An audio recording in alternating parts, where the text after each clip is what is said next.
Now, as always, I will start this out with a spoiler warning. If you don't want anything ruined from the latest episode of the Clone Wars, which in this case is called Shattered, it's a really good time to click away.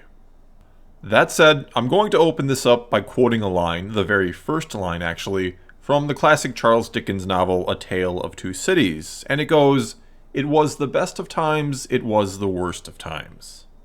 And that is exactly how I feel right now for a couple different reasons. For one, this arc, The Siege of Mandalore, is not only Clone Wars at its finest, it truly is Star Wars at its finest.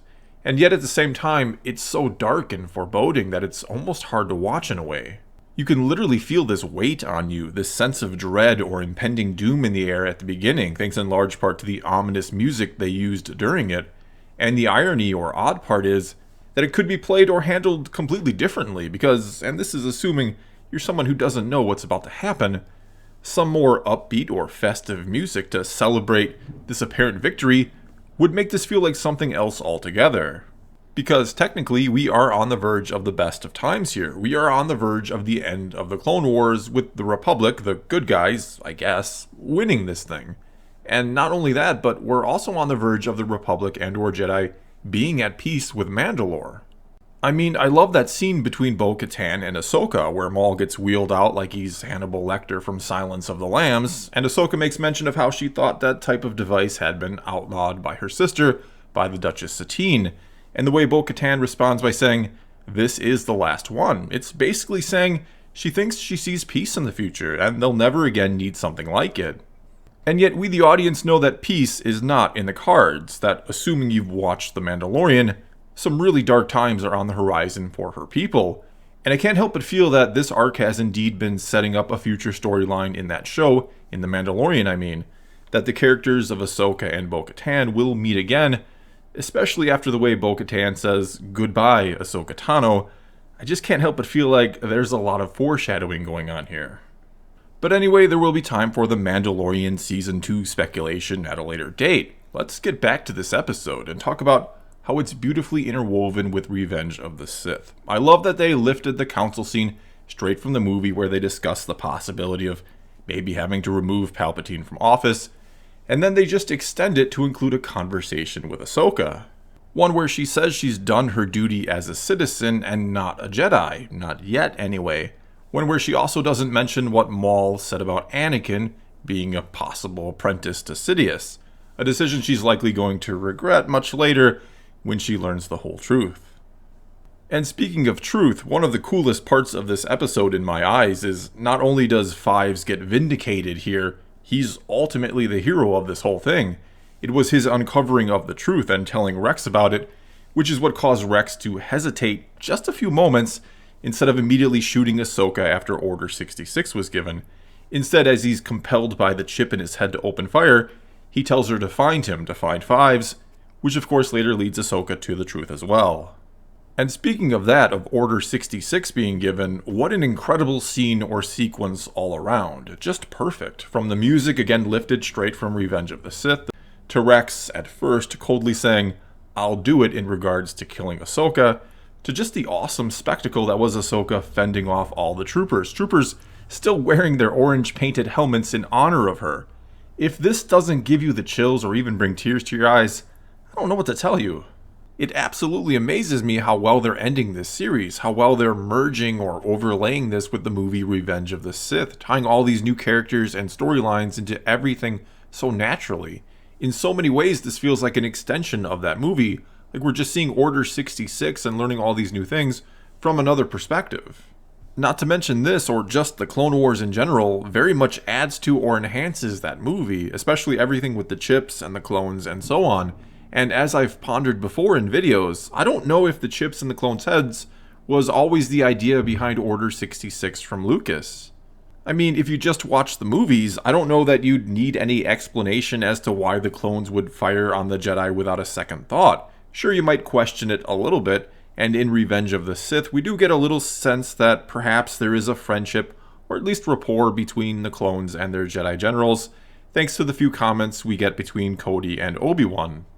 Still, when I saw it for the first time in the film, Order 66, I didn't immediately think to myself, this is so unbelievable, that they'd fire upon Obi-Wan after serving under him for what's implied to be quite a while, thanks to Cody asking of Obi-Wan at one point, when have I ever let you down? However, after all these seasons of Clone Wars and seeing how close many clones are to their Jedi generals, there's no way I would buy them all firing without hesitation, just no way. And not to get too far off track here, but originally in the Republic Commando novels from Karen Traviss, there were no chips in the clones' heads. Order 66 was just one of a long list of orders the clones had memorized for any number of scenarios that might occur, and hence many clones didn't execute Order 66 in that case. Basically, I think there's a good chance that, again, as the seasons of the Clone Wars went on, it became more and more evident to Lucas and everyone else working on this that an explanation needed to be given for Order 66, or the clones simply obeying it without question, that most people wouldn't buy Cody, for example, not even hesitating or questioning it in the least, before opening fire on Obi-Wan.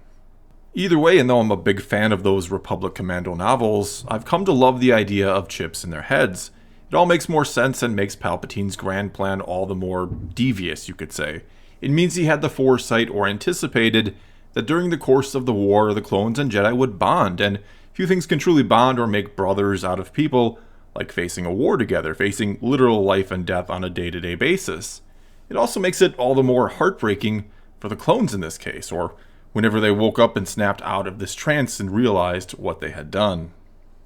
But anyway, getting back to it, after the Order 66 scene, Ahsoka goes to free Maul, who Rex has given the order to kill, no doubt at the behest of Palpatine. And Maul, like Ahsoka, has felt Order 66 and the ripple in the Force it caused. And I love how after Ahsoka lets him out, we get that hint of the madman Maul again, before he's then immediately trying to recruit her once more. I just love that he's always looking for an apprentice. Maul is just such a brilliantly tragic character on so many levels. But of course, Ahsoka has no interest in that or working with him at all and tells him to do what he does best, which is wreak havoc and to cause a distraction for her. She even tells him that she's not rooting for him, or in other words, that she still hopes he's killed during this, which I thought was awesome. Shortly after this then, Maul gets his own hallway scene, not all that different from the one Vader got at the end of Rogue One. And just like that one, this one was brutal, maybe even more so, as clone troopers are being decapitated, impaled, and having their arm cut off. And at the risk of sounding a little sadistic, I kinda hope this becomes a bit of a tradition going forward, one where all Sith get a hallway scene to just kinda show off for a minute or so. Anyway, after Ahsoka learns the truth about the chips in the clones' heads, with the help of some droids, she puts together a plan to save Rex, one where she hopes to find him, capture him, and remove the chip. And after she has him, and while scanning his head for that chip, there's a cool moment that's a callback to Rogue One, where Ahsoka begins to chant, "I am one with the Force, and the Force is with me," and as soon as a semi-conscious Rex begins chanting it too, the chip is found. This then leads to yet another awesome yet heartbreaking moment in an episode full of them. While the chip is being removed, the rest of the 501st gets through the door and begins to fire on Ahsoka. When they get her down to one lightsaber and have her on the verge of failing, Rex, chip now removed, wakes up and fires on his brainwashed brothers to save Ahsoka, and the look on his face after doing this is gut-wrenching. It brought me right back to the Umbara story arc when Jedi General Pong Krell intentionally pitted the clones against each other, and that moment they realized what was happening, that they were killing their own brothers. I again have to marvel at the incredible job this show did in turning the clones, all of them essentially, into genuine characters that you care about and feel for. It may very well be the crowning achievement of this whole series. Anyway, the episode then basically ends with just maybe, if it's even possible, the most haunting part yet, or haunting words. Rex saying, "Ahsoka, it's all of us," meaning all the clones are now hunting down and trying to kill the Jedi. Okay here, so I think I've basically said this the past 3 weeks, or for the past 3 episodes now, but I do feel like this is the best episode of the Clone Wars, though that might only last a couple days, considering the 4th and final episode of this arc will be on Monday, May the 4th, or Star Wars Day. However, I don't really know what that last episode can do to top this one or even the previous 2. I'm certainly not saying it can't or that it won't be exceptional on its own. I just don't know how you take this story to yet another level, or that they even need to at this point.